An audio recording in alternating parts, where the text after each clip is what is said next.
The expectations of Cameroonians is cut short by members of parliament when they continue renewing their confidence in Niat Jifenji Marcel and Kabaege Jibril as president of the upper and lower house of parliament.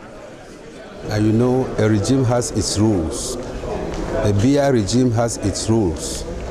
When they get into their central committee, they decide who has to be what. And that's what is brought before this floor for the kind of gymnastics you are seeing. President Biya decides who is the boss here. And after that, the rest follows. So he's decided that Kabaye Jibril continues as president of the National Assembly. After the reopening of the mass sessions, hopes of many were raised as changes were expected to take place, especially when the election of a new bureau was announced. To their dismay, there's so much noise made about the bureau elections is now impactless. We more or less knew that the same people who were in place last year will be elected or will be invested by that group into position.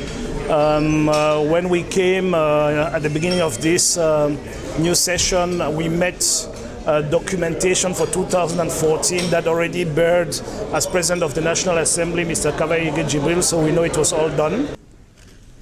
Little wonder, the same people who ought to give way for others, as the population expects, still occupy the golden seats of the presidency of the House of Parliament. The president who has just been re-elected did everything possible for the House to sail through all the difficulties. The laws that came in were voted. The Senate was put in place. The structures where the present building and all those other things were put in place for the Senate to function smoothly. He had a vision, he had foresight, and he had the integrity. Eyes are now focusing on them to see whether they will work in favor of the population.